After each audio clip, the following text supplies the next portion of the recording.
Motifnya apa gitu. Karena kalau motif hutang ke bank tidak pernah ya, jarang sekali terjadi hutang di bank, kepala banknya dibunuh gitu. Karena apa? Hutang di bank dengan membunuh kepala bank, hutangnya tidak habis karena tetap tercatat ya.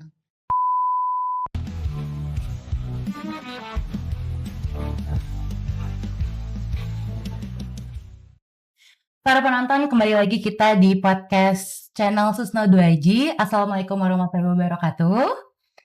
Gimana nih Pak, kan sekarang Bapak menjadi seorang petani ya di kampung Bapak, yang sekarang ini sudah jauh dari hiruk pikuknya ibu kota, tetapi tetap mengikuti semua berita kan ya Pak? Iyalah, biar nggak ketinggalan gitu kan. Daripada nganggur-nganggur menjelang tidur itu ya buka channel gitu. Ya. Baik Pak, mungkin sekarang kita akan menggeser apa topiknya ke berita yang beberapa hari ini tuh bikin publik kaget nih Pak. Dan salah satunya ini akan kita bahas ini tentang pembunuhan kepala cabang BRI yang menjadi misteri. Muhammad Ilham Pradipta ditemukan meninggal di tengah sawah di daerah Bekasi berkat kepiawaian Polri Polres Jakarta Timur. Dalam waktu singkat, jenazah dikenali, pelaku bisa diidentifikasi dan langsung diadakan penangkapan dan penahanan. Hingga saat ini telah 15 orang tersangka ditahan. Apa motif kasus ini ya? Mengapa Polri Polres Jakarta Timur ini bisa dengan cepat mengungkap perkara ini Pak? Oke, baiklah. Kalau motifnya nanti kita jelaskan di ujung aja ya. Mengapa bisa terungkap? Ya kalau kita lihat tayangan di beberapa media sosial dan di media konvensional televisi, ya cara melakukannya gitu ya.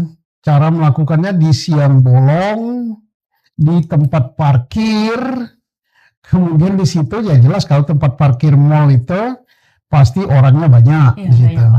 Kemudian pasti juga di situ banyak CCTV. Kemudian jelas plat nomornya terekam oleh CCTV, plat nomor si penculik ya.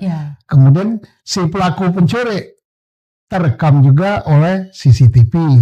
Bahkan kalau kita lihat di televisi ya, ada beberapa orang yang merekam peristiwa itu dengan HP-nya. Karena apa? Saudara Ilham si korban ini kan sedang mengadakan rapat gitu di situ mall itu, mungkin sampai atasannya sambil makan siang sambil rapat ya pasti banyak teman-temannya. Keluar dari situ kan banyak temannya langsung digeruduk gitu ya, sempat divideokan, sempat terekam peristiwanya, sempat terekam pelakunya, 5 beberapa orang itu identitasnya langsung diketahui, plat nomornya diketahui. Jadi ya apa namanya CCTV di situ banyak sekali. Jelas ini ceroboh ya, ceroboh gitu, tidak cermat. Tapi itulah namanya kejahatan pasti meninggalkan jejak. Meninggalkan jejak ya. Baik, apakah penculikan dan pembunuhan ini tuh dapat dikatakan dilakukan oleh kelompok orang yang profesional ya Pak? Kalau melihat kejadiannya, ini antara gimana ya, saya namakannya, ya jelas tidak profesional.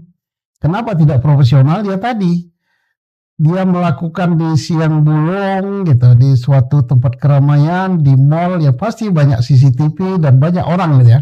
Yang kedua, dengan tertangkapnya 15 orang ini, banyak sekali gitu ya. Banyak Pak, 15. Makin banyak yang melakukan suatu peristiwa, ya makin tidak rahasia gitu.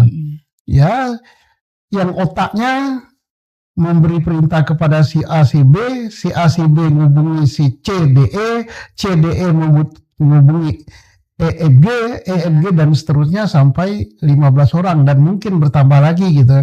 Banyak sekali yang tahu, walaupun mungkin dugaan daripada si pemberi order, si pemberi perintah atau dalang, wah ini saya nggak kenal yang ini, saya nggak kenal ini terputus di sini.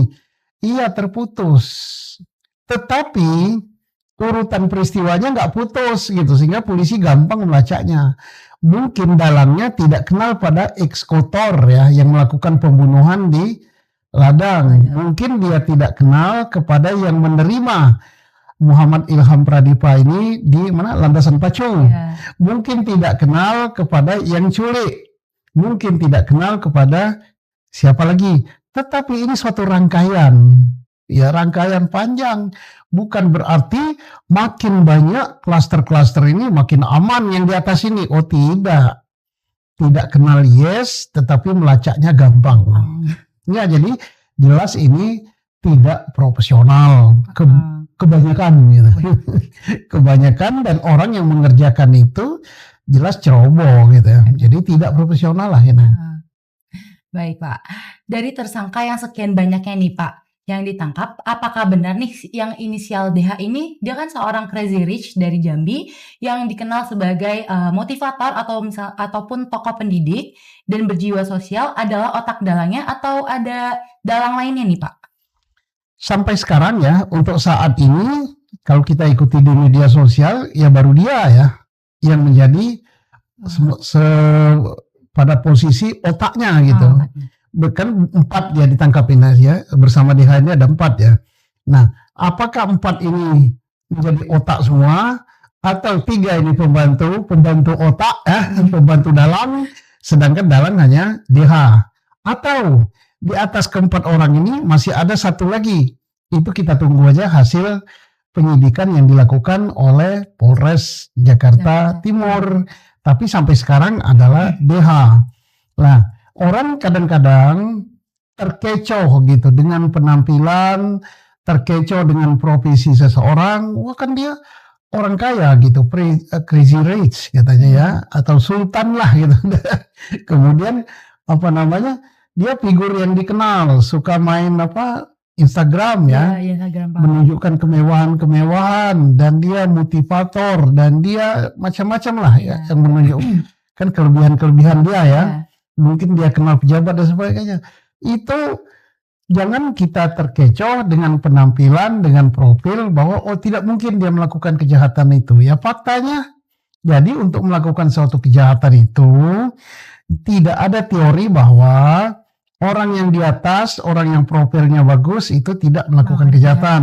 Kejahatan itu pelakunya adalah milik orang-orang rendahan. Oh tidak, justru sebaliknya. Orang-orang yang dikatakan ya tidak mampu dalam ekonomi, kemudian bukan orang berpenampilan sebagai pejabat atau orang terkenal, justru ibadahnya lebih bagus gitu ya.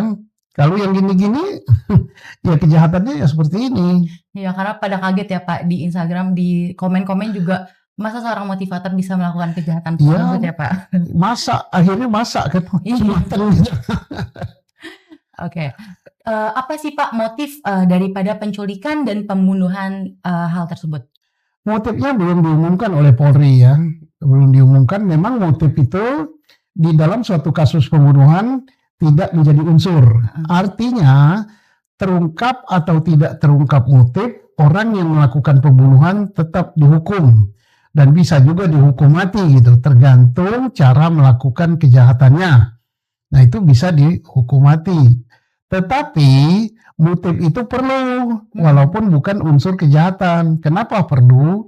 Yaitu untuk jaksa penuntut menentukan berat ringannya hukuman sebagai pertimbangan. Untuk hakim di dalam menjatuhkan vonis berat ringannya hukuman yang akan dijatuhkan kepada orang ini. Ya. Nah Pak, kejahatan apa nih yang dapat disangkakan kepada 15 orang yang sudah ditangkap? Ya jelas kejahatannya adalah penculikan dan pembunuhan. Tetapi perannya beda-beda ya. Nah sekarang kejahatan pembunuhan bagaimana? Mari kita lihat bagaimana dilakukan. Dilakukannya jelas ini pakai rencana. Kalau tidak ada rencana ya tidak ada organisasinya ya. Ini kan ada organisasinya. Yang ini dalangnya, yang ini penasihat dalang mungkin, yang ini orang yang diberi perintah untuk mencari penculik, untuk mencari eksekutor, yang ini yang jemput di bandara, di landasan pacu, yang ini yang mengeksekutor. Ya perannya ada. Ini jelas terorganisir. Jadi kejahatan ini terorganisir, terencana, maka deliknya adalah pembunuhan berencana. Pembunuhan berencana itu adalah pembunuhan yang sangat berat, yang diancam dengan hukuman maksimal, yaitu hukuman mati. Tapi berat ringan hukumannya yang akan dijatuhkan itu tergantung peran masing-masing. Ya yang paling berat jelas adalah yang punya perintah yang memerintahkan, siapa itu dalangnya, apakah dalangnya DH, ini yang paling berat. Baru terus ke bawah sampai dengan pelaku pembunuhnya yang menghilangkan nyawa. Jadi penjatuhan hukumannya tidak sama gitu, tetapi jelas bahwa kejahatan ini dapat diancam dengan hukuman maksimal, yaitu hukuman mati. Iya, oke Pak. Mungkin dari kasus ini tuh kan menjadi pengingat ya Pak, bahwa di dunia perbankan ini kan memiliki resiko yang besar ya Pak. Jadi sebisa mungkin ada perlindungan dan pengawasan terhadap pejabat bank, harus diperkuat agar tragedi tersebut tuh tidak terulang kali ya Pak. Saya kira biasa saja seperti sekarang. Tidak perlu gitu orang bank itu masing-masing dilindungi polisi atau dilindungi tentara. Mengapa? Kita tidak tahu apa motivasinya. Apakah motivasinya itu terkait dengan pekerjaan? Apakah orang bekerja di bank itu berat sekali risikonya? Kalau soal risiko ya bukan hanya orang bank saja ya. Guru pun berat sekali risikonya. Kenapa? Ngasih nilai tidak baik kepada murid, muridnya bisa ngancem gitu kan. Dosen bisa, penjaga warung pun juga bisa gitu kan. Kenapa? Penjaga warung kan bisa dirampok. Yang jual es cendol dorongan itu juga bisa terancam juga. Jadi belum sampai sana, jadi tidak usah khawatir lah kerja di bank bahwa akan diculik seperti ini. Ya ini kalau udah terungkap motifnya mungkin tidak terkait dengan jobnya gitu ya, terkait dengan apa aja, kita lihat aja nanti. Ya. Baik Pak, terima kasih. Sebelumnya mungkin kita bisa, sebelum kita akhiri, kita bisa menyampaikan belasungkawa kali Pak terhadap keluarga korban ya sedalam-dalamnya. Semoga diberi kekuatan dan ketabahan dalam menghadapi ujian ini ya Pak. Ya, kita ikut berduka cita kepada pihak keluarga atas meninggalnya saudara Muhammad Ilham Pradipa. Dan semoga kasus ini segera terungkap yang seterang-terangnya. Dan kepada Polres Jakarta Metro kita ucapkan selamat atas prestasinya. Mungkin sampai sini dulu ya Pak podcast ini. Sampai bertemu di podcast selanjutnya ya Pak. Sampai jumpa lagi. Ya.